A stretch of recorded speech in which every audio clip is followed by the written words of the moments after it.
وزیر خارجہ عباس عراقچی کی سربراہی میں ایرانی وفد اسلام آباد پہنچ گیا۔ نائب وزیر اعظم اسحاق ڈار، فیلڈ مارشل سید عاصم منیر نے استقبال کیا۔ ترجمان ایرانی وزارت خارجہ اسماعیل بقائی بھی وفد میں شامل ہیں۔ ایرانی وزارت خارجہ کے نائب وزیر اعظم اسحاق ڈار، فیلڈ مارشل سید عاصم منیر سے ملاقات۔ وفاقی وزیر داخلہ محسن نقوی، ایرانی سفیر اور دیگر اعلیٰ حکام ملاقات میں موجود تھے۔ ملاقات میں تازہ علاقائی پیش رفت، امن کی کوششوں پر تبادلہ خیال کیا گیا۔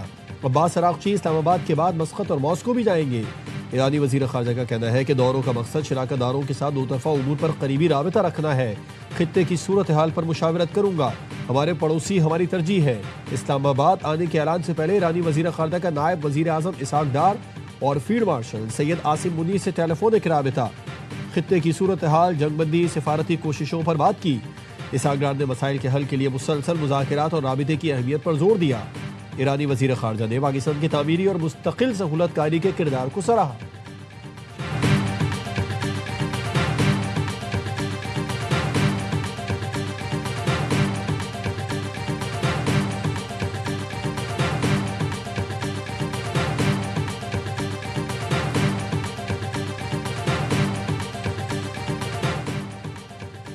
ایران اور امریکہ کے درمیان کسی ملاقات کا کوئی منصوبہ نہیں ہے۔ ایران اپنا موقف پاکستان کے ذریعے آگے پہنچائے گا۔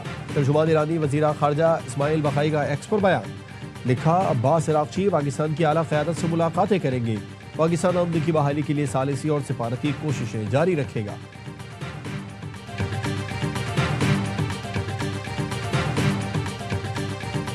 ایران امریکہ مذاکرات کے لیے دنیا کی نظریں پھر اسلام آباد پر، پاکستان کی شاندار ثالثی رنگ لے آئی۔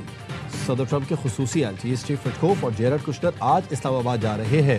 ترجمان وائٹ ہاؤس نے تصدیق کر دی۔ کیرولائن لیوٹ نے بتایا کہ امریکی وفد پاکستان کی ثالثی میں ہونے والے مذاکرات کے لیے جا رہا ہے۔ مذاکرات کے عمل میں پاکستان حیرت انگیز ثالث رہا۔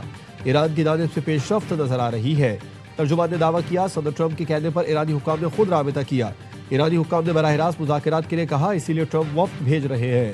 ٹرمپ ایرانیوں کی بات سننے کے لیے اسٹیو وٹکوف، جیرڈ کشنر کو بھیج رہے ہیں۔ امید ہے بات چیت نتیجہ خیز ہوگی اور ڈیل کی جانب بڑھے گی۔ جے ڈی وینس ابھی یہی رہیں گے، صورتحال پر نظر رکھیں گے۔ پورے مذاکراتی عمل میں صدر ٹرمپ نے اپنی ریڈ لائنز واضح کی ہیں۔ صدر ٹرمپ نے لچک دکھائی اور سیز فائر میں توسیع کی ہے۔ امریکی لاجسٹک اور سیکیورٹی ٹیم مذاکراتی عمل کے لیے اسلام آباد میں پہلے سے موجود۔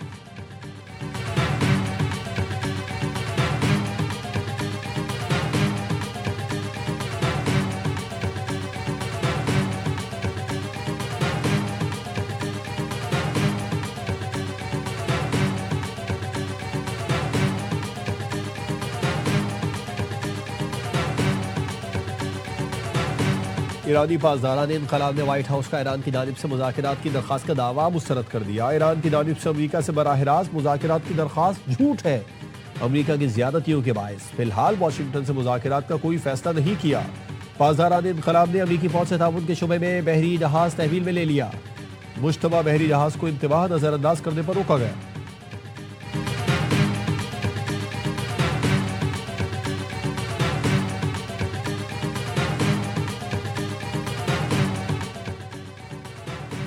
ایران ہم سے بات کرنا چاہتا ہے، تہران امریکی مطالبات کے مطابق پیشکش دینے کا ارادہ رکھتا ہے۔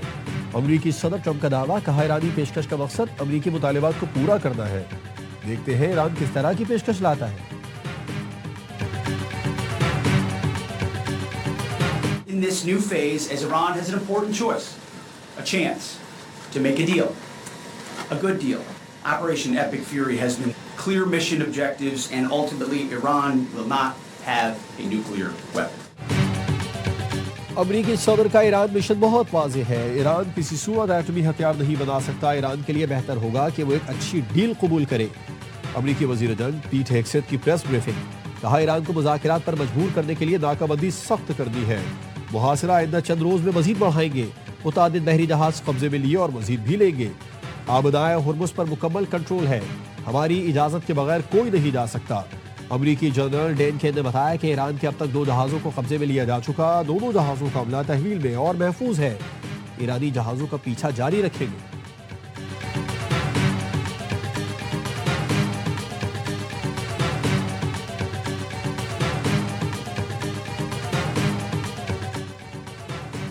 قطر پاکستان کی قیادت میں ثالثی کی کوششوں کی حمایت جاری رکھے گا۔ امیر قطر تمیم بن حمد الثانی کی امریکی صدر ٹرمپ سے گفتگو، کہا قطر شراکت داروں کے ساتھ ہم آہنگی جاری رکھے گا۔ امریکی صدر اور امیر قطر کے درمیان خطے کی صورتحال پر تبادلہ خیال۔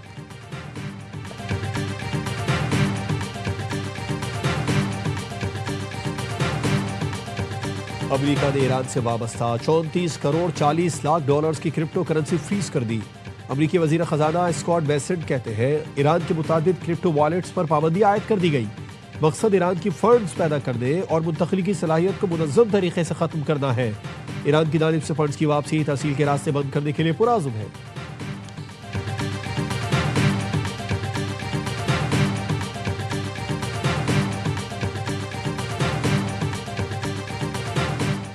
امریکی حکومت نے ایرانی تیل کی تجارت پر چین کی آئل ریفائنری اور 40 شپنگ کمپنیز پر پابندیاں لگا دی۔ ٹرمپ انتظامیہ نے ایرانی تیل کی نقل و حمل میں ملوث چینی ریفائنری اور درجنوں بحری جہازوں کو بلیک لسٹ کر دیا۔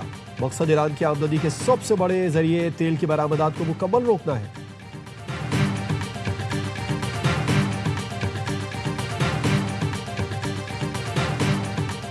جوہری مواد مذاکرات کا بنیادی موضوع نہیں۔ امریکہ 20 سال سے دنیا کو ایران کے نام نہاد ایٹم بم سے ڈرا رہا ہے۔ ہم نے کبھی ایٹم بم بنانے کا دعویٰ نہیں کیا۔ ایرانی وزارت خارجہ کے ترجمان اسماعیل بقائی نے معاہدے کی شرطیں بتا دی۔ کہا تمام محاذوں پر جنگ ختم کی جائے، نقصان کا معاوضہ ادا کیا جائے، آبدائے ہرمز کھولی جائے اور ایران پر عائد پابندیاں ختم کی جائیں۔ جنگ بندی تب قبول کریں گے جب یہ قومی تقاضوں کے مطابق ہو۔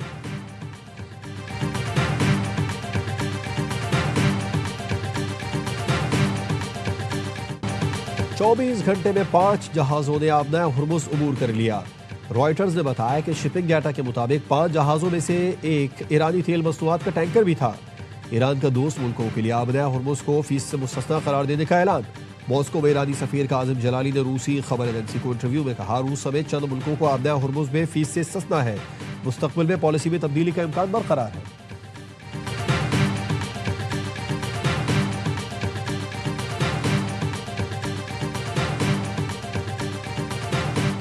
باب المندب گلف آف عدن میں بحری قزاقوں کا جہاز پر حملہ۔ 6 مسلح افراد نے کروڈ آئل ٹینکر کے حملے کو یرغمال بنا لیا اور جہاز پر قبضہ کر لیا۔ آئل ٹینکر کے حملے میں 11 پاکستانی 25 دیگر دوسرے ملکوں کے ارکان ہیں۔ پاکستان نے حملے کی بحفاظت بازیابی کے لیے کوششیں تیز کر دی۔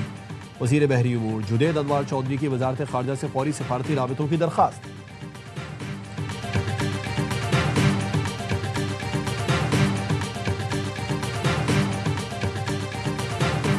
حکومت نے پیٹرول اور ڈیزل مہنگا کر دیا۔ پیٹرول ڈیزل کی قیمت میں 26 روپے 77 پیسے فی لیٹر اضافہ۔ پیٹرول کی قیمت فی لیٹر 393 روپے 35 پیسے مقرر۔ ہائی سپیڈ ڈیزل 380 روپے 19 پیسے فی لیٹر ہو گیا۔ وزیر پیٹرولیم کہتے ہیں جس قدر ممکن ہوا حکومت نے پیٹرولیم مصنوعات کی قیمتوں میں اضافے کو برداشت کیا۔ قیمتوں کے دباؤ اور عالمی شراکت داروں سے معاہدوں کی وجہ سے اقدامات اٹھانے پڑ رہے ہیں۔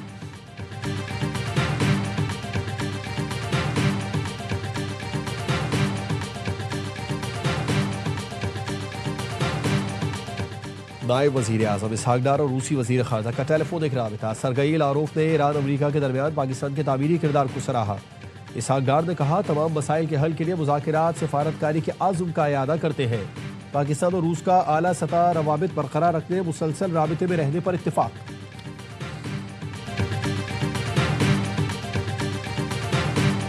They've agreed to an additional 3 weeks of ceasefire. No more firing. Let's see. We hope that happens. It's not going to happen between them, but they do have Hezbollah to think about. And we had a great meeting with the very high officials of Lebanon. امریکی صدر Trump کا اسرائیل لبنان جنگ بندی میں 3 ہفتے کی توسیع کا اعلان۔ کہا لبنان اور اسرائیل کے درمیان امن کا بہترین موقع ہے۔ لبنان کو حزب اللہ سے بچانے کے لیے مل کر کام کرنا شروع کر دیا۔ اسرائیلی وزیر اعظم اور لبنانی صدر سے جلد ملاقات کا منتظر ہوں۔ جنگ بندی کے باوجود اسرائیل کی جنوبی لبنان پر بمباری، حزب اللہ کے زیر استعمال عمارتیں تباہ کر دی۔